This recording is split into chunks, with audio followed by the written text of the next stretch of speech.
toda honra, toda glória ao Senhor Deus eterno, ao Senhor Jesus Cristo, o nosso Deus que é bondoso, misericordioso e gracioso. Aqui o salmista e o Espírito Santo, e também o salmista, nos leva a refletir sobre esse Deus que se curva para ver o que acontece nos céus e na terra, que do pó levanta o pequeno e do monturo ergue o necessitado. Talvez o próprio Davi já estava na sua mente lembrando da sua própria história, né? Da sua própria trajetória, onde Deus diz: eu tirei você de trás do curral das ovelhas e te coloquei para apacentar o meu povo Israel. E aqui fala sobre isso. Talvez ele também possa lembrar de José, né, que foi vendido pelos irmãos, chegou a ser escravo lá no Egito, sem perspectiva de futuro, sem perspectiva de mudança, mas o Deus eterno que se curva para ver o que acontece nos céus e na terra. Ele viu José escravo, ele viu José depois, além de escravo, ser preso injustamente, e o Senhor Deus é quem abriu a porta e conduziu José até ser governador do Egito, o braço direito do faraó na terra do Egito. Também o Senhor Deus viu a situação de Ana.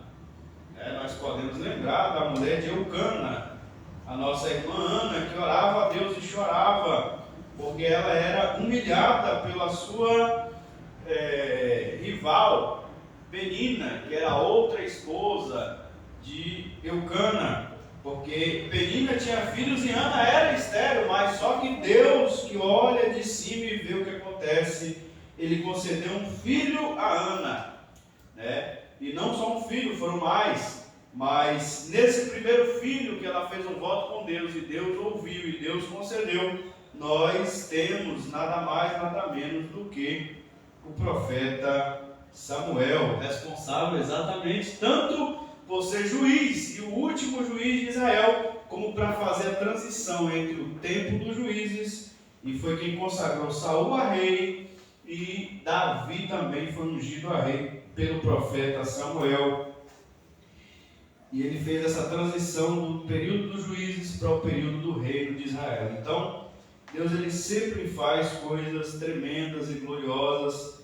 Ele escolheu as coisas loucas deste mundo, as vis, as que aos olhos da humanidade é desprezível, as fracas, para confundir as sábias. Deus escolheu as coisas desprezíveis para aniquilar aquelas que são soberbas. Louvado seja o nome do Senhor nosso Deus. Amém? Amém. Vamos louvar esse Deus glorioso, esse Deus bondoso, esse Deus maravilhoso, que exaltou a Davi para um propósito especial, que exaltou José para um propósito especial, para que ambos dessem glória para ele, para que ele fosse glorificado. Amém. Através de José, através de Davi, que deu um filho a Ana, não para a glória de Ana, para que ela também se sobrevivesse sobre Penina, mas para a glória de Deus. Deu um filho para Ana, e esse filho é quem diz essa frase: melhor é obedecer a Deus do que sacrificar. Até aqui nos ajudou o Senhor, Ebenezer. Então, tudo é para a glória desse Deus. Então vamos consagrar ele, louvor de número 5, na nossa harpa cristã. Um louvor de consagração ao Senhor. Vamos cantar juntos. Você também da live canta junto, se você conhece. Se você não conhece, então fica em espírito de oração. Quando eu falo em espírito de oração, é com a sua mente dedicada ao Senhor, concentrando a sua fé em Jesus, consagrando a Jesus tua vida, tua família, tua casa, tudo. Bendiz a minha alma ao Senhor, e tudo que é em mim bendiga o seu santo nome. Amém? Espírito, alma e corpo, oferto a ti, Senhor, como hóstia verdadeira, em oração de amor. Eu tudo a Deus consagro, em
de número 4, Deus velará por ti. Glória ao Senhor Deus. Que possamos descansar os nossos corações no Senhor Deus, que cuida de nós, que tem a sombra dos cabelos das nossas cabeças. O Senhor Deus Altíssimo, que está no controle de todas as coisas. Amém. O diabo não tem o domínio sobre tudo, a humanidade não tem o domínio sobre tudo. Quem manda sobre o mundo espiritual, seja o reino das trevas ou o reino humano, é o Deus vivo, todo-poderoso, Yahvé, Criador e Senhor dos céus e da terra. Ele está cuidando de nós, amém? Amém. Não desanimes, Deus proverá, Deus velará por ti, sobre suas asas te acolherá, Deus velará por ti, Deus cuidará de ti, no teu viver, no teu sofrer, seu olhar te acompanhará, Deus velará por ti, se o coração palpitar e dor, Deus velará por ti. Tu já provaste seu terno amor, Deus velará por ti, Deus cuidará de ti, no teu viver, no teu sofrer, seu olhar te acompanhará, Deus velará por ti, nos desalentos, nas provações, Deus velará por ti.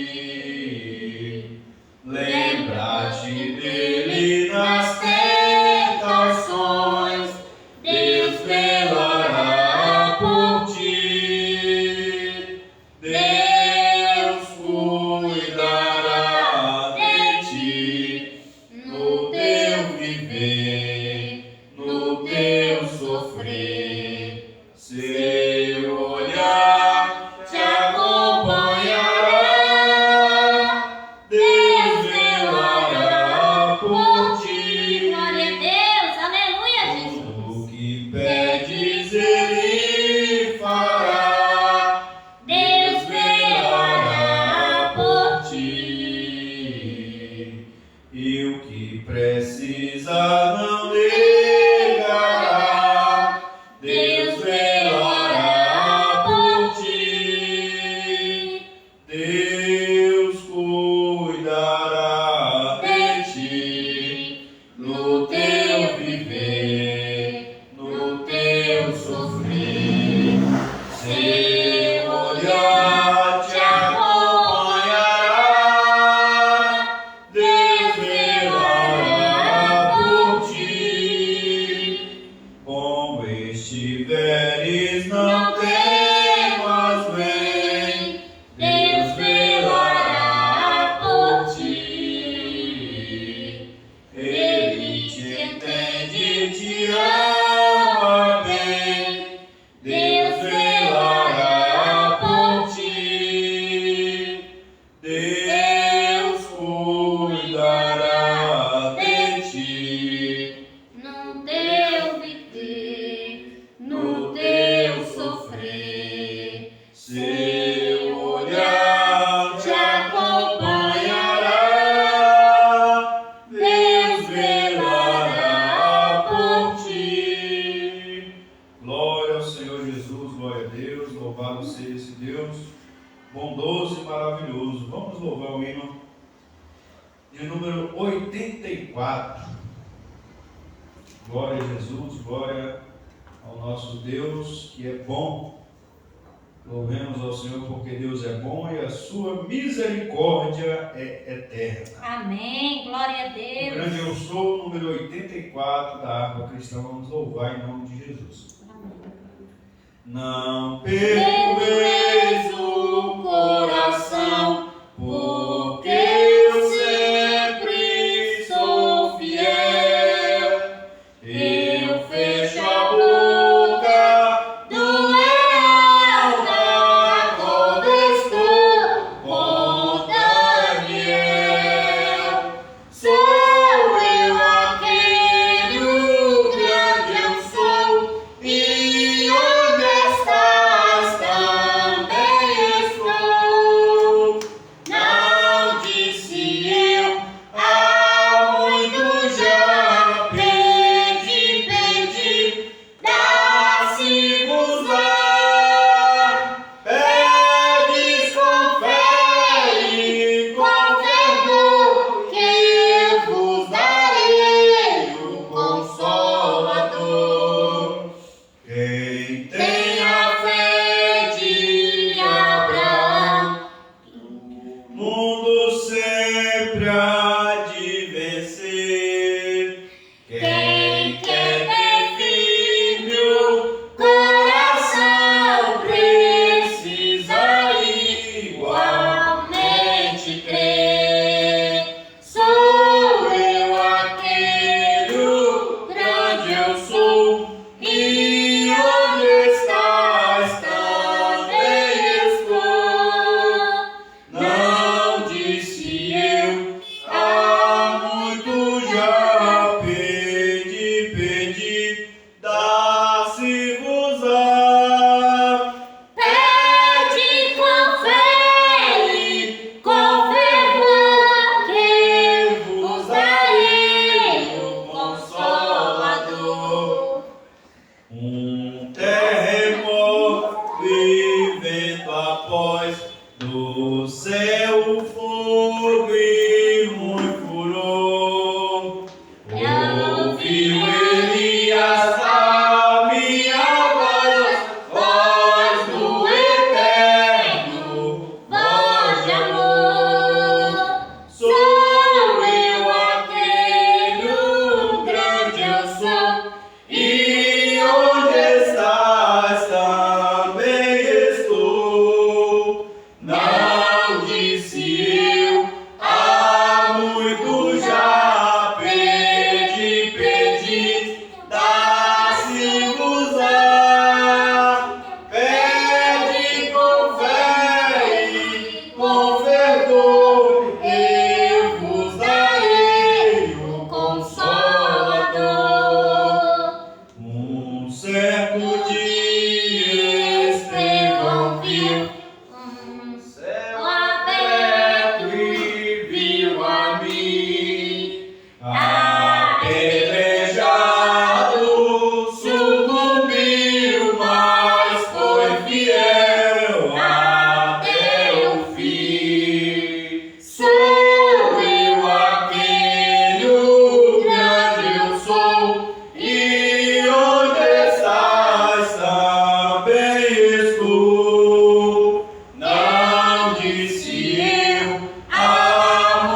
Todo-Poderoso por suas ricas promessas. Vamos louvar o número 107 da cristã.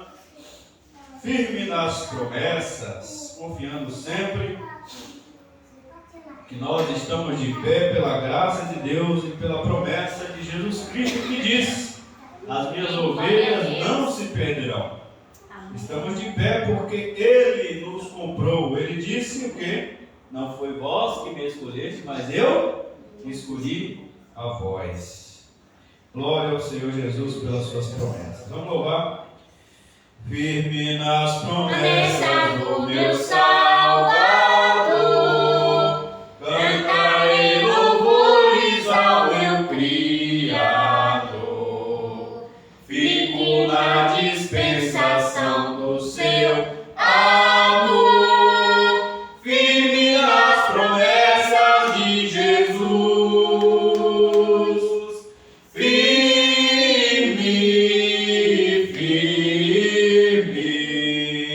firme nas promessas de Jesus, o Cristo. Firme,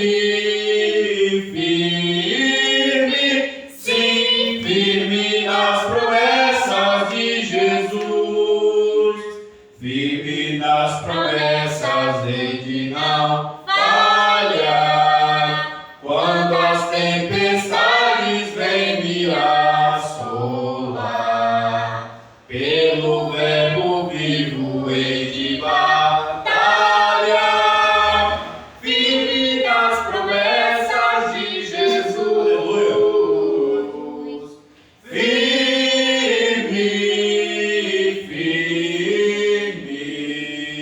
firme nas promessas de Jesus, o Cristo. Firme, sim, firme nas promessas de Jesus. Firme nas promessas, sempre vejo assim purificação do sangue para mim. Plena liberdade em Jesus sem fim. Firme nas promessas de Jesus. Firme,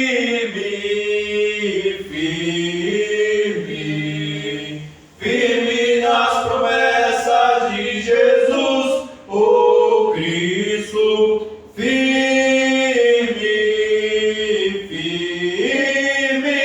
sim, firme nas promessas de Jesus. Firme nas promessas do Senhor Jesus, em amor ligado com a sua luz. Cada dia mais alegro-me na luz. Firme nas promessas de Jesus.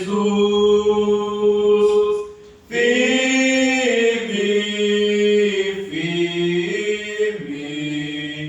firme nas promessas de Jesus, o Cristo. Firme,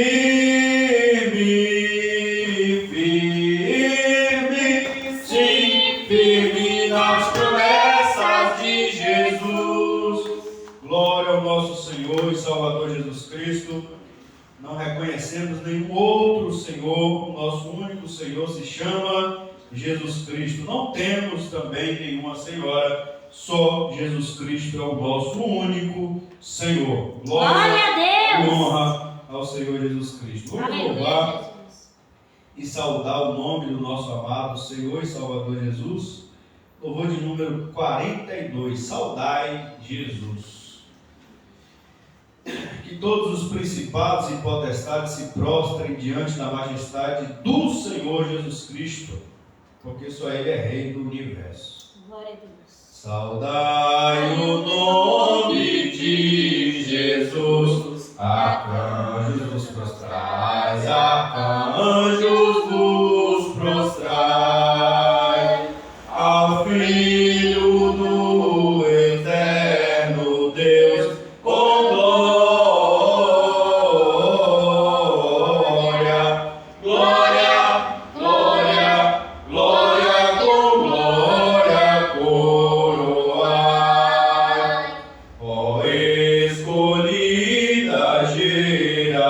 coração do bom e eterno Pai, do bom e eterno Pai, ao grande autor da salvação, com glória, glória, glória, glória, com glória coroai. Ó perdoados, cujo amor bem triunfante vai, bem triunfante vai, ao Deus varão conquistador, com glória, glória, glória, glória, com glória coroai. Ó raças, tribos e nações, ao Rei dos Reis honrai, ao Rei dos Reis honrai, a quem quebrou vossos grilhões com glória, glória, glória, glória, com glória coroai. Aleluia, Jesus. Aleluia! Tudo que tem fôlego, louve ao Senhor. Amém. Confesso que louvando esse louvor me falta um pouco o fôlego. Mas nós louvamos a si mesmo, porque Ele é digno de todo o nosso louvor, de toda a nossa adoração. Na verdade, é o correto nós afirmarmos que Ele, e somente Ele, só e somente Ele é o único digno de todo o nosso louvor, de toda a nossa adoração, de toda a nossa devoção, de toda a nossa veneração. Ele, Jesus Cristo, e somente Ele, Jesus Glória Cristo. a Deus. Fique de pé nessa noite, vamos agradecer ao Senhor por cada pessoa que Ele tem levantado para prover, para contribuir financeiramente com esta obra, com dízimos, com ofertas. Vamos orar também para que Deus venha abençoar cada pessoa que tem amor por esta obra, porque esta obra não é minha, não é nossa, é do Senhor Jesus Cristo. Somos ovelhas dele, nos reunimos como igreja, esse trabalho, estamos trabalhando na obra do Senhor Jesus Cristo, somos apenas ceifeiros, despenseiros do reino de Deus, estamos a serviço de Jesus, somos escravos dele. E esse trabalho é do Senhor Jesus. Nós somos escravos trabalhando na seara do Senhor. Amém. Glória a Deus. E portanto, Jesus é quem tem essa bênção de Deus. E abençoarei os que te abençoarem, e amaldiçoarei os que te amaldiçoarem. Portanto, Deus é quem abençoa e Deus é quem amaldiçoa. Nós oramos para que Deus venha abençoar quem abençoa esta obra, e que Deus venha abençoar quem ama esta obra, porque amando a obra do Senhor, estamos amando o dono da obra, que é o nosso Senhor. Abençoando a obra, estamos abençoando o dono da obra, que é o nosso Senhor. Quem faz o contrário terá também a recompensa, mas isso é o Senhor quem dá. Não cabe a nós, não precisamos nem pedir, porque já está escrito, já está selado pelo próprio Deus Todo-Poderoso. Amém? Amém. Nosso Deus e nosso Pai, Senhor Deus, único Deus verdadeiro, Altíssimo, Pai de nosso Senhor e Salvador Jesus Cristo, Deus vivo, que vive e reina para todo sempre. É em nome de Jesus, teu Filho, que nós estamos aqui. É em nome de Jesus, o teu Filho, que entregamos a Ti os nossos louvores, a nossa adoração, ó Deus eterno, as nossas orações. E nesse momento, Pai, nós te agradecemos, graças damos a Ti, ó Pai, porque até aqui o Senhor tem nos ajudado, é o Senhor que tem nos sustentado. Tu és o Deus Todo-Poderoso, que provê, Senhor. Tu és o Deus que nos sustenta, Senhor. Tu és a fonte, Deus, do nosso sustento, da nossa vida, Senhor, da nossa existência. Pai, graças te damos por cada pessoa que o Senhor tem levantado, que o Senhor tem, ó Deus, abençoado, para que venha contribuir, Senhor, com esta obra. Senhor, eu peço, venha recompensar cada um, Senhor, com ricas bênçãos do céu, Pai amado. Ó Deus eterno, Deus todo-poderoso, graças damos a Ti, ó Pai, por cada pessoa, Pai, que tem um coração disposto, Senhor, que tem um coração voluntário, que tem um coração generoso, para abençoar esta obra, que o Senhor também venha abençoar, meu Pai, com ricas bênçãos do céu, meu Deus, com prosperidade financeira, Pai, com riquezas também terrenas, Senhor, pois Tu és o dono do ouro e da prata, Senhor Deus amado. Pedimos a Tua bênção, a prosperidade do Senhor, meu Pai, sobre cada pessoa que ama esta obra, que tem amor a este trabalho.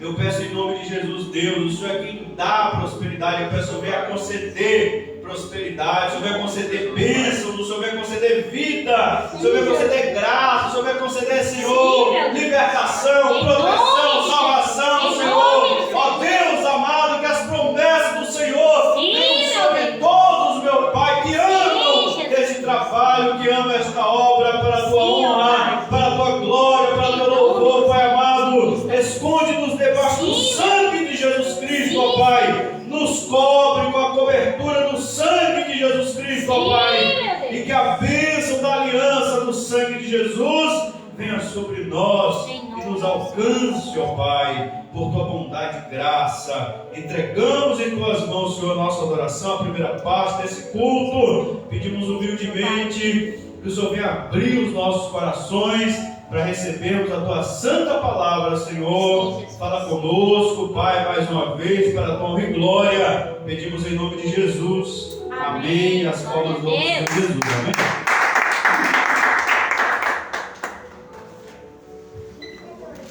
Glória a Deus. Glória a Jesus. Eu quero cumprimentar todos na paz do Senhor. Amém. Amém. Mais um dia e mais uma noite nós estamos reunidos. Aleluia. Nesta igreja, na casa de Deus, para louvarmos juntos. Nós vimos aqui sendo enfatizado muitas vezes, inclusive na leitura do texto de abertura, sobre os louvores que devem ser entoados a Deus. Queridos, vamos continuar de onde nós paramos com as nossas exposições em Mateus capítulo 24. Glória a Deus. Mateus capítulo 24, dos versículos 15 até o 28. Aleluia, glórias a Deus. Mais uma vez relembrando que momento é esse que nós estamos analisando aqui nas últimas exposições. Esse momento, no capítulo 24, que descreve os sinais da destruição de Jerusalém e do fim do mundo, os sinais que antecedem inclusive a volta do próprio Jesus, são dados, indicados e profetizados por ele mesmo. Essa ocasião ocorre depois, quando ele sai do templo. Lá no capítulo 23 nós vimos que ele falou veementemente contra a religião judaica e contra os religiosos. Depois ele se retira do templo e os seus discípulos vão com ele e vão questioná-lo. Questioná-lo não, eles vão na verdade apontar para ele sobre a beleza que tinha a estrutura do templo. O templo era realmente uma construção muito bonita, grandiosa, e que se destacava no meio de toda a cidade de Jerusalém, porque era muito grande, era muito visível e era muito bonito, muito bem construído. E Jesus vai dizer para eles que aquele templo não ficaria de pé, como realmente nós vimos que realmente aconteceu nos dias de hoje. O templo já não existe mais, o que existe é apenas uma parte do muro que cercava o templo. Mas o templo de Jerusalém já não existe mais. E nós vemos nesse capítulo 24 o caráter profético de Jesus. Nós já vimos aqui no início do capítulo 24 que Jesus dentre os seus ofícios no meio da igreja, ele é profeta. Nós vemos como Jesus ele foi preciso em todas as profecias que ele deliberou aqui no capítulo 24. Tudo quanto ele descreveu que aconteceria com o templo e com Jerusalém, aconteceu cerca de 33 anos depois, lá no ano 70. Vamos continuar então a leitura de onde nós paramos, versículos 15 a 28. Mateus capítulo 24, versículos 15 a 28, vai nos dizer o seguinte: Quando, pois, virdes que a abominação da desolação de que falou o profeta Daniel está no lugar santo, quem lê, entenda. Então, os que estiverem na Judéia, fujam para os montes. Quem estiver sobre o telhado, não desça para tirar coisa alguma de sua casa. E quem estiver no campo, não volte atrás para buscar as suas vestes. Mas é das grávidas e das que amamentam naqueles dias. E orai para que a vossa fuga não aconteça no inverno, nem no sábado. Porque haverá, então, grande aflição, como nunca houve desde o princípio do mundo até agora. Então pouco há de haver. E se aqueles dias não fossem abreviados, nenhuma carne se salvaria, mas por causa dos escolhidos serão abreviados aqueles dias. Então, se alguém vos disser, eis que o Cristo está aqui ou ali, não lhes dê crédito, porque surgirão falsos cristos e falsos profetas, e farão tão grandes sinais e prodígios que, se for possível, enganariam até os escolhidos. Eis que eu vos tenho predito. Portanto, se vos disserem, eis que ele está no deserto, não saiais. Eis que ele está no interior da casa, não acrediteis. Porque assim como o relâmpago sai do oriente e se mostra até o ocidente, assim será também a vinda do Filho do Homem. Pois onde estiver o cadáver, aí se juntarão as águias, ou em outras traduções, os abutres. Amém? Até aqui a leitura. Bom, nessa leitura, após o que nós observamos no início do capítulo, dos versículos 1 a 15, nós vimos ali os sinais que Jesus indicava que era o princípio das dores. Ele faz um comparativo dos sinais que antecedem a sua vinda e o fim do mundo com as primeiras dores que uma mulher grávida sente quando ela está para dar à luz. Sendo esses eventos que ele lista aqui como guerras, rumores de guerras, nações se levantando umas contra as outras, terremotos, doenças, epidemias, em vários lugares. Ele vai dizer que isso é o início das contrações. É a fase inicial antes do evento principal, que é o nascimento, que é o parto. No caso aqui, em paralelo com o fim do mundo. E Jesus vai dar alguns alertas como ter cuidado para não serem enganados por falsos profetas e por falsos cristos que haveriam de se levantar. E a gente vê que ele repete isso aqui mais uma vez, a gente vai ver a importância dessa repetição.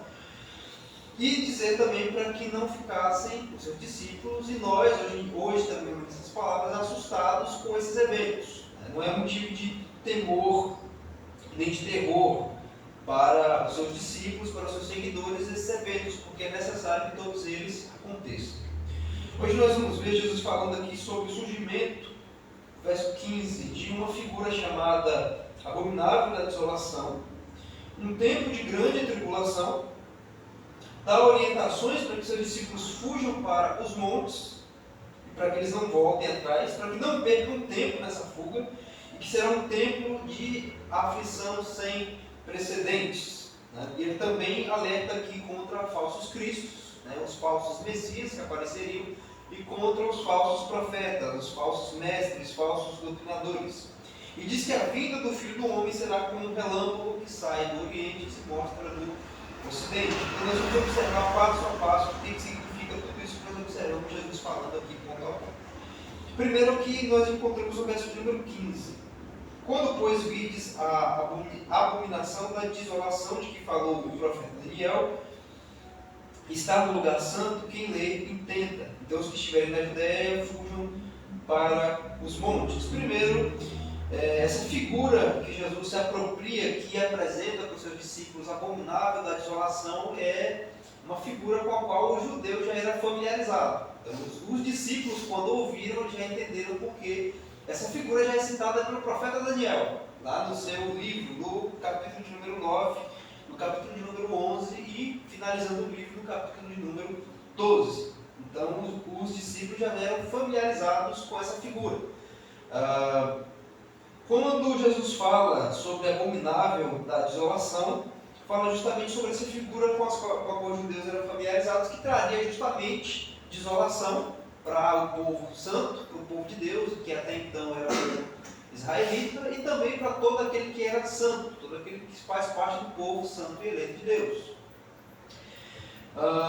Quando Jesus cita essa figura abominável da desolação, ou abominação da desolação, a palavra abominação traz a ideia de algo que corrompe o que é sagrado, que traz corrupção àquilo que é consagrado, e juntamente com isso traz a desolação. O povo judeu já tinha experimentado, em alguns momentos da história, algumas figuras dessa abominação da desolação, como as pessoas que já invadiram Jerusalém, que já invadiram Israel, que já tomaram ela à força. E dentre elas se destaca uma figura que no ano 150 antes de Cristo, 150 anos antes desse momento que nós estamos acompanhando acontecer, se manifestou um rei pagão chamado Antíoco Epifânio. Ele foi um rei pagão que tomou Israel, que tomou Jerusalém, e ele entrou no templo. Ele edificou sobre o altar do templo um altar com as estatuetas dos ídolos pagãos que ele adorava, e sacrificou sobre esse altar uma porca, que para o judeu era uma abominação. Então, essa figura abominável da desolação aparece e se cumpre nessa figura, Antíoco Epifânio, porque ele faz justamente isso. Ele veio a Israel e trouxe desolação, à medida em que ele também profanou o templo com os falsos deuses que ele adorava, e também juntamente com esse sacrifício de um animal que era considerado imundo na cultura judaica. E justamente por essa figura representar alguém que trazia desolação e destruição para o povo de Deus, que até então era a nação de Israel, quando Jesus fala, quando vocês virem, verso 15, a abominação da desolação, é como se ele dissesse, vocês podem ter certeza de que a destruição e a desolação de fato é evidente, e ela já chegou, ela virá para vocês. Porque quando esse indivíduo se manifestou, assim como em outros casos, os inimigos de Israel se manifestavam e sitiavam a nação, era certeza de que a guerra e a desolação estavam por vir àquela nação. Então, historicamente, isso remonta à invasão romana de Jerusalém no ano 70, quando Jesus fala isso. Quando vocês virem, então,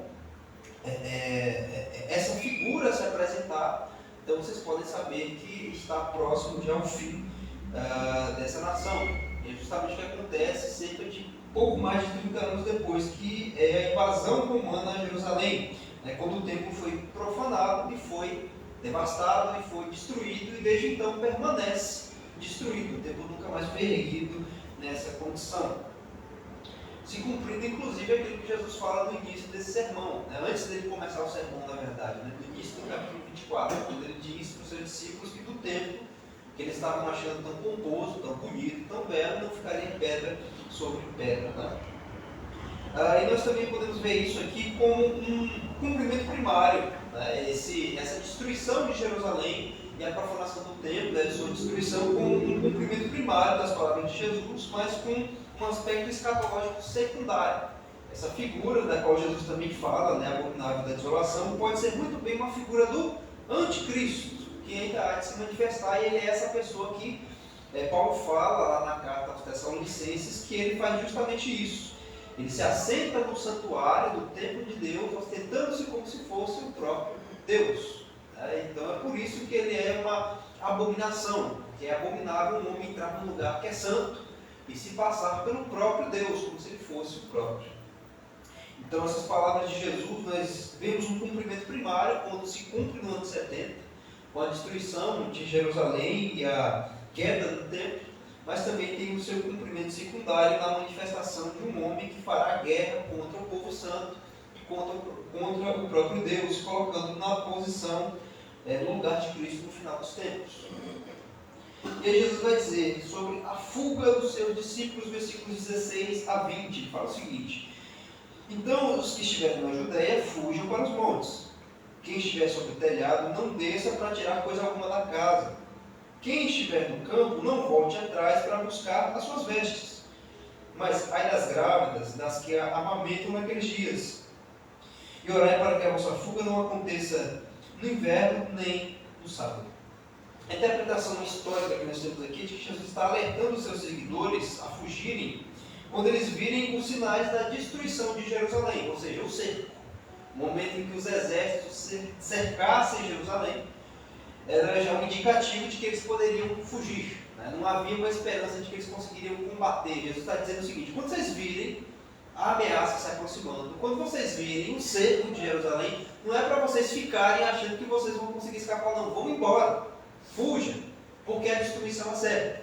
Então nós temos que a precisão de Cristo nessa profecia, porque realmente aconteceu. Jerusalém foi tomada, foi sitiada, foi derrubada, o templo foi destruído, muitas e muitas pessoas foram mortas. A gente vai ver inclusive um pouco do que isso aconteceu com um historiador judeu chamado Flávio José. Ele descreve muito bem como foi esse episódio, esse momento da destruição, da tomada de Jerusalém pelo Império Romano. Então nós vemos como Jesus ele foi preciso nessa profecia, que realmente Jerusalém não teve como fazer frente e se defender do Império Romano. Então a melhor opção era, se a ameaça estava se aproximando, fuja, vá embora. Isso realmente aconteceu. Né? E os cristãos primitivos, né, os cristãos do da primeira era da igreja, tiveram que fugir para a Pérea, né, antes da invasão romana. Eles realmente tiveram que fazer isso que Jesus falou, que é ir embora. E Jesus, a gente vê aqui um alerta que Jesus dá e também um cuidado com o seu povo. Nesse primeiro momento nós temos os relatos, né, históricos dos cristãos que fugiram para a Pérea nesse momento. Então eles foram realmente ouvindo o que Jesus estava falando e vemos aqui o cuidado que Jesus tem com o seu povo. Né? Nas profecias ele já está trazendo um acontecimento futuro para eles. Ele está dizendo: vocês vejam isso e vão embora. Se protejam, se resguardem, não fiquem aqui não, vão embora para proteger as suas vidas, porque o momento da desolação haveria chegado, como cumprimento inclusive da rejeição do povo judeu ao próprio Jesus Cristo e a sua mensagem, a sua palavra. Outra coisa que nós vamos ver Jesus falar é sobre a grande tribulação, versículo de número 21. Porque haverá então grande aflição, como nunca houve desde o princípio do mundo até agora, nem tampouco há de haver. Né? Nós entendemos aqui, mais uma vez, o cumprimento primário, né, que essa grande tribulação, no primeiro momento, para Jerusalém, significava então o cerco e a destruição de Jerusalém. Né? Um evento que foi completamente horrível, que foi completamente trágico, que foi completamente desolador, realmente, para aquele povo. Então, quando Jesus está falando aqui sobre grande aflição ou grande tribulação, é justamente sobre isso, porque foi uma aflição para o povo judeu. Foi quase que uma erradicação completa, quase, pela misericórdia de Deus, que não deixou o povo judeu ser extinto, mas por muito pouco o povo judeu poderia ter sido extinto nessa mesma ocasião. Então, por isso Jesus vai dizer sobre grande tribulação, né? Um evento horrível descrito pelos historiadores, inclusive mais uma vez citando Flávio José, que ele vai dizer um pouco do quão realmente trágico e terrível foi esse evento que foi a tomada de Jerusalém. No entanto, a gente também tem o entendimento de que esse versículo aponta para provações futuras antes da volta de Jesus Cristo. Até porque, se nós formos ver, mais uma vez citando o que Paulo vai dizer aos Tessalonicenses na sua carta, ele vai dizer que a volta de Cristo não se daria antes do surgimento da figura do anticristo. Nós vemos em muitas referências e passagens da Bíblia, da própria Escritura, que essa figura, o anticristo, inclusive no livro do profeta Daniel, a quem Jesus fez menção e referência, é alguém que faria guerra contra o povo de Deus, que faria guerra contra o povo santo. Então essa grande tribulação ela tem o seu cumprimento primário no que aconteceria no ano 70, porque foi realmente uma devastação sem precedentes para o povo judeu, e para o povo crente também haveria tempos de tribulação, quando essa figura, o anticristo, se manifestasse. E até mesmo antes, porque a gente vai ver que ao longo de toda a Escritura, desde o início da igreja primitiva, lá em Atos capítulo 2, ao longo de toda a história da igreja, o povo fiel de Deus vem sendo perseguido e vem sofrendo ferrenhas perseguições. A gente aqui no Brasil vive mais tranquilo, nós vivemos na laicidade do nosso país. Mas se nós formos para países do Oriente Médio, países do continente africano, algumas partes da Ásia, onde os cristãos são duramente perseguidos e mortos, torturados e tratados como as piores aberrações que existem somente pela sua crença propagarem a sua fé. Então é um período sim, de grande tribulação para o povo de Deus, e essa tribulação também será grande, talvez até maior, quando se manifestar a figura do anticristo. Porque Paulo vai deixar bem claro, Jesus não volta antes desse homem se manifestar. Ele está dizendo lá, a volta de Cristo não será assim, sem que ele se manifeste essa pessoa. Tem gente que acredita que a igreja não passará pela grande tribulação, porque Jesus virá antes, né? E Paulo já está dando ali a dica, Jesus não vem antes de se manifestar o anticristo. E aí essa figura vem e traz essa desolação toda, esse tempo de tribulação. Então, quando Jesus fala sobre grande tribulação no versículo 21, tem o seu cumprimento primário para o que aconteceu no ano 70, aquele acontecimento trágico que quase erradicou o povo judeu na cidade de Jerusalém, e tem o seu cumprimento também escatológico ao longo dos últimos dias que antecedem a volta de Cristo, que são tempos de realmente grande tribulação. Nós vamos ver agora também Jesus falando sobre falsos cristos e falsos profetas, versículos 23, 22 a 26. Se aqueles dias não fossem abreviados, nenhuma carne se salvaria, mas por causa dos escolhidos serão abreviados aqueles dias. A gente está falando rapidamente sobre a abreviação do tempo para o benefício do seu povo escolhido, tanto os que sofreriam no ano 70 com a invasão romana, quanto para o seu próprio povo ao longo da história. Versículos 23 a 26 diz: Então, se alguém vos disser, eis que o Cristo está aqui ou ali, não lhe deis crédito, porque surgirão falsos cristos e falsos profetas, e farão tão grandes sinais e prodígios que, se fora possível, enganariam até os escolhidos. Eis que eu vos tenho dito. Portanto, se vos disserem, eis que ele está no deserto, não saiais. Eis que ele está no interior da casa, não acrediteis. Aqui a gente vê primeiro, no capítulo 24, Jesus falando: acautelai-vos que ninguém vos engane, porque surgirão, muitos virão em meu nome dizendo, eu sou o Cristo, e enganarão a muitos. Ele começa primeiro falando na primeira parte do seu sermão, que as pessoas tomassem cuidado. Ele fala cautelai-vos, que é o equivalente de cuidado, precaução, cautela. Tenham cuidado para que vocês não sejam enganados. Por quê? Virão muitas pessoas e virão no meu nome, dizendo, eu sou o Cristo, e enganarão a muitas pessoas. E aqui Jesus, ele, para se repetir a mesma coisa, ele vai dizer que surgiriam falsos cristos e falsos profetas, e farão tão grandes sinais e prodígios que, se for possível, enganaria até os escolhidos. Quando Jesus fala, se fosse possível, porque na verdade não é. O povo que é escolhido de Deus é escolhido justamente para ser salvo. Então eles não podem ser enganados para a perdição. Mas Jesus está dizendo que o engano religioso trazido por essas figuras seria algo tão intrínseco, seria algo tão chamativo para grandes multidões, e seria marcado por sinais e prodígios que, se não fosse a proteção de Deus pelos escolhidos, até eles seriam enganados. Tamanha a natureza desse engano religioso que faria com que essas pessoas caíssem. No primeiro momento, havia realmente pessoas que, ao longo da história de Israel e de Jerusalém, se manifestavam como dizendo que eram o Messias, e que, juntamente com essa afirmação, juntavam a si muitos grupos e muitas pessoas para promoverem rebeliões, inclusive contra Roma. No mesmo período apareceram algumas pessoas dizendo que eram Cristo, e que promoveram alguns movimentos na época do Império Romano e do domínio romano, que justamente deu ocasião para o que aconteceu no ano 70 também. E no cumprimento escatológico é o que mais nós vemos ao longo de toda a história da igreja. Inclusive os apóstolos vão combater isso nas suas cartas. Os falsos profetas, os falsos doutrinadores e falsos cristos que vão aparecendo ao longo da história da igreja, com seus sinais e com seus prodígios, inclusive. Mas o engano religioso é uma coisa que sempre existiu. De fato, sempre existiu. Inclusive a gente tem a Bíblia para apontar sempre quais eram os deuses que eram falsos, que eram meros ídolos do Antigo Testamento. Então nós vemos que existia sempre sim uma falsa religião. Mas o que Jesus aponta aqui é uma falsa religião que é feita em nome dele. Ele vai dizer no primeiro momento, muitos virão em meu nome dizendo que são Cristo. E aqui ele vai dizer, aparecerão falsos cristos. Pessoas que, como ele disse antes, virão assumindo o meu nome, assumindo o meu posto, a minha posição.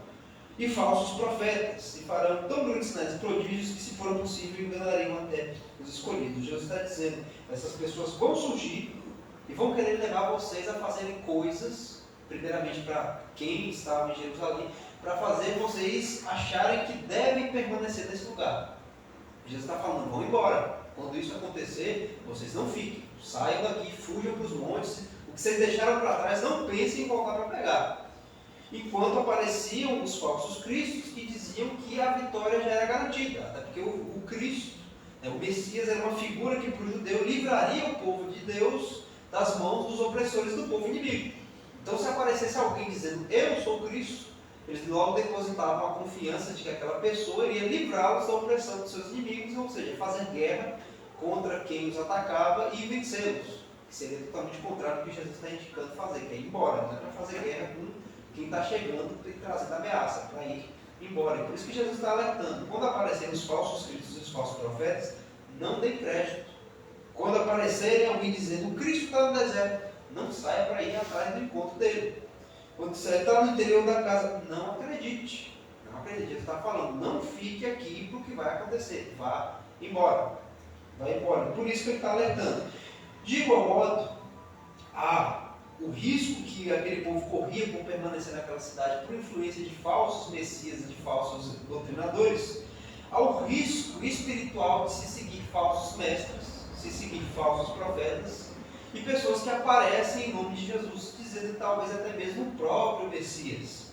Há um risco, o mesmo risco que o povo de Jerusalém corria por ouvir os falsos Messias e ficarem na cidade, há aqueles que vão correr risco espiritual e eterno se ouvirem falsos profetas e falsos cristos.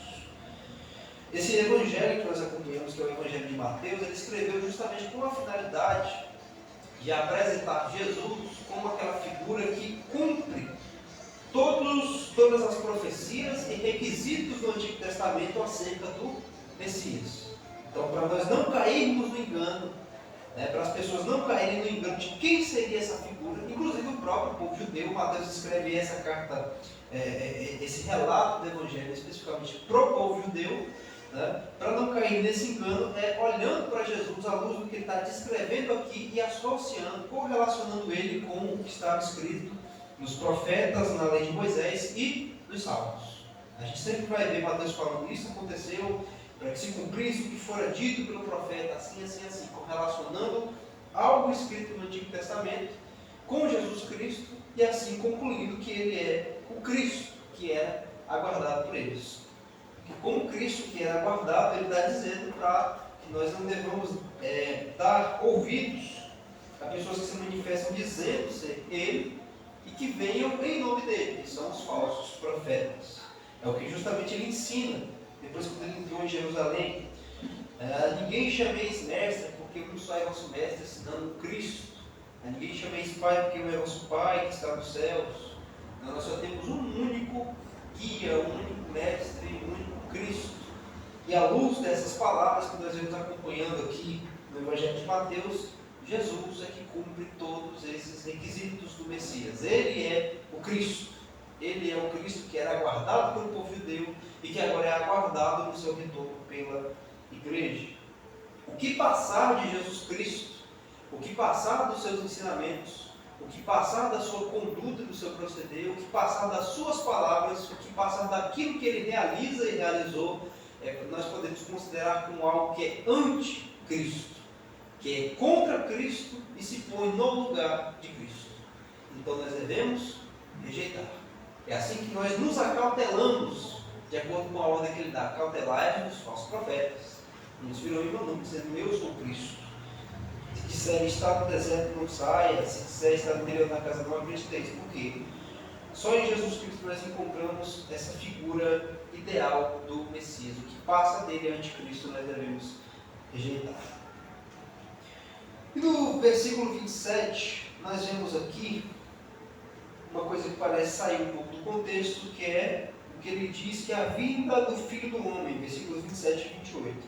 Porque assim como o relâmpago que sai do Oriente e se mostra ao Ocidente, assim será também a vinda do Filho do Homem. Filho do Homem, nós já nos debruçamos aqui, que é outra figura da qual Jesus se apropria, que é citada também pelo profeta Daniel. O profeta Daniel cita ele como sendo aquele a quem lhe é dado todo o reino e o poder e a majestade para todo sempre, que é justamente aquele que o povo judeu conhecia como sendo o Messias. Então Jesus está dizendo, o Cristo, é como se ele dissesse, assim será na vinda do Cristo, do Messias, do Filho do Homem. E ele vai dizer que essa vinda será como um relâmpago que sai do Oriente e se mostra, se projeta no Ocidente. A frase como relâmpago que sai do Oriente e se mostra no Ocidente indica algo que não é oculto. Muita gente costuma crer que a volta de Jesus e o arrebatamento serão um evento completamente silencioso, invisível e imperceptível, de tão rápido. Né? As pessoas associam o relâmpago, a velocidade do relâmpago, com a velocidade do evento, que vai ser tão rápido que será imperceptível. Quando na verdade o fenômeno natural relâmpago é um evento, ele é um fenômeno que é claramente perceptível.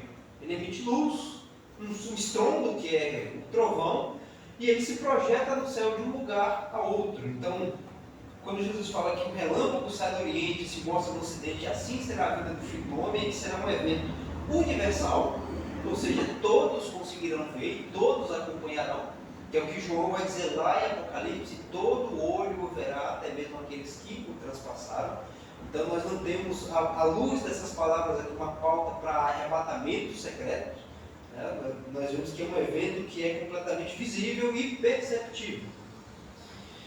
Também é um evento visível e completamente inegável, não se poderá negar, uma vez que é dito que todos o verão, ninguém poderá negar esse evento como sendo alguma outra coisa. Alguns filmes retratam o arrebatamento secreto e a vinda secreta de Cristo para levar o seu povo, e aí nessas obras cinematográficas os incrédulos começam a associar isso a outros eventos estranhos, como seres extraterrestres e coisas do tipo. Não. A volta de Cristo será um evento que é completamente inegável. Ninguém vai poder dizer que foi outra coisa que aconteceu. E o que nós vemos aqui é que esse versículo ele transita entre o juízo temporal sobre Jerusalém, né? Ele fala do juízo temporal sobre Jerusalém no ano 70 para o juízo escatológico final, que é na vinda de Jesus. Jesus ele começa falando sobre eventos que eram sobre o que aconteceria muito em breve, no ano de número 70, e ele agora vai transitar para um juízo que é escatológico, um juízo que é temporal ali em Jerusalém, agora transita para um juízo que é final e é total, é sobre tudo, sobre todos. O versículo 28 mesmo, quando ele diz, pois quando estiver o cadáver, aí se ajuntarão as águias, ou os abutres, né? É visto como uma metáfora do juízo que é inevitável. É uma forma de Jesus dizer que aonde se manifestam essas coisas todas que ele está dizendo, é uma certeza clara de que esse juízo vem. Se há, como ele vai dizer, se há um cadáver, então as aves necessariamente vão se ajuntar ao redor dele.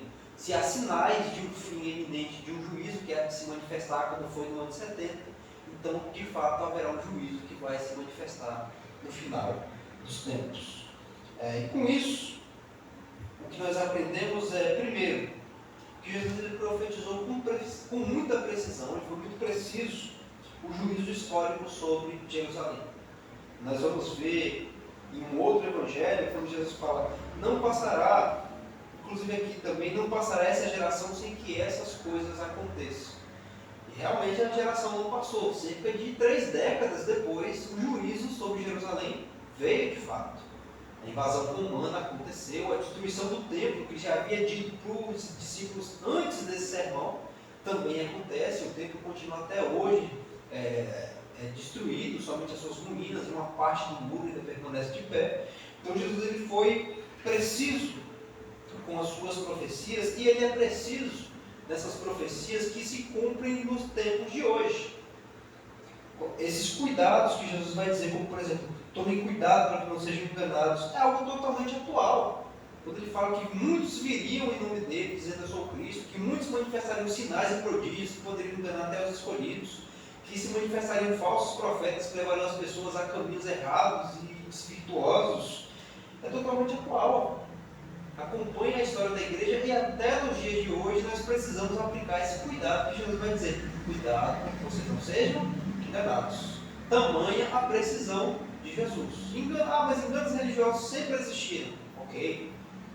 Jesus acertou porque engano religioso é uma coisa que sempre existiu de fato. Mas ele foi muito preciso quando ele disse que haveria enganos religiosos em nome dele, sendo executados em nome dele.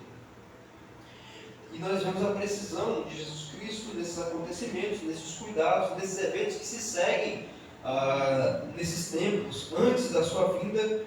E se uma vez Jesus foi preciso em todos esses eventos, em todos esses acontecimentos, nós podemos aguardar também que esse juízo que ele fala aqui que virá, e essa volta, que será completamente visível para todos no versículo 27, também há de acontecer. Até porque nós temos aqui o próprio Deus encarnado falando. Então o que ele disse que faria, ele vai cumprir, um dia ele há de voltar. Segunda coisa que nós aprendemos é que ele adverte o seu povo a discernir os tempos e não se deixar enganar. Todos esses sinais aqui que Jesus está dizendo aqui é justamente para que nós fôssemos capazes de discernir os tempos que antecederiam a sua volta. Nós não temos como prever quando Jesus vem especificamente, mas à luz de tudo isso que ele deixou, nós podemos ter total e plena ciência de que ele está próximo, de que ele vem, de que ele cedo vem para levar o seu povo. Outra coisa que nós aprendemos aqui é que há um sentido escatológico. A grande tribulação, a vinda do Filho do Homem, a abominação da desolação, tudo isso aponta também para figuras futuras. Essas coisas apontavam para um acontecimento primário que era sobre Jerusalém, naquele tempo, no ano 70, mas eram figuras de coisas que aconteceriam no futuro. A grande tribulação pela qual o povo de Deus há de passar, e já vem passando por uma tribulação que é muito grande ao longo desses anos de história. A igreja ainda vai presenciar uma figura que há de se levantar, que é o anticristo, que se colocará no lugar de Cristo e contra Cristo. E também um juízo que há de se manifestar, assim como foi sobre Jerusalém, há de se manifestar nos últimos dias. E por último, nós vemos a soberania de Deus, que se manifesta tanto no juízo quanto na preservação dos seus eleitos. Deus é soberano sobre todos esses eventos, sobre aquela catástrofe que aconteceu no ano 70. Deus estava no controle de tudo aquilo. Deus está no controle de toda essa catástrofe que vem acompanhando o mundo nas últimas centenas de anos. E Ele continuará sendo soberano sobre toda e qualquer catástrofe que possa acontecer antes da sua vida. E também é soberano sobre tudo aquilo que Ele faz para a preservação dos seus eleitos. A gente vê no verso 22. Se aqueles dias não fossem abreviados, nenhuma carne se salvaria, mas por causa dos escolhidos serão abreviados aqueles dias. É o cuidado de Deus na sua soberania para a preservação do seu povo, para que eles sejam salvos no final de tudo. E que é bom nós contarmos com esse Deus soberano, com esse Deus bondoso e misericordioso, que nos alerta, que nos dá os sinais, que nos avisa para nós ficarmos atentos e alertas. E mais uma vez lembrando, tudo isso aqui que nós vemos no capítulo 24, serve para que nós tenhamos a atenção de estarmos sempre vigilantes. Os que estavam vigilantes, lembraram-se das palavras de Jesus, quando os exércitos romanos começaram a cercar Jerusalém, se lembraram, ficaram vigilantes e foram embora. Acolheram aquilo que Jesus disse: vocês não fiquem aqui e nem voltem para buscar qualquer coisa para trás, porque a destruição dessa cidade é mais do que certa. A vigilância salvou a vida de muitas pessoas que se retiraram. Aquelas que caíram no engano dos falsos profetas e do falso Cristo que se manifestou na época, tiveram a sua destruição iminente juntamente com a cidade, juntamente com o templo. Então tudo isso que Jesus mostra para nós aqui não é para que nós venhamos a marcar datas, analisar tempos e correlacionar profecias bíblicas na tentativa de descobrir, ou de pelo menos tentar se aproximar de quando é que Jesus vem. Mas é importante nós andarmos vigilantes, vivermos cada dia nosso na perspectiva e na expectativa da volta de Jesus, como se Ele já estivesse para voltar naquele mesmo dia. É nisso que consiste a nossa vigilância constante, entendendo que O Filho do Homem vem, como ele mesmo prometeu que viria, e viria de uma forma que todos o verão. Ele virá para buscar o seu povo, mas é o seu povo que é remido, santo, lavado e purificado pela sua palavra e pelo seu poder. Vamos orar nessa noite em agradecimento por ouvirmos mais uma vez as palavras de Cristo.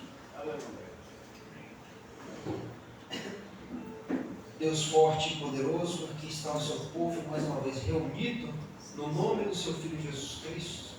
O seu amado Filho que deu todos esses sinais, esses alertas para nós nos precavermos, para que nós tivéssemos a consciência de que devemos estar sempre vigilantes, para que não sejamos pegos de surpresa quando aquele dia chegar. Muitos naquela ocasião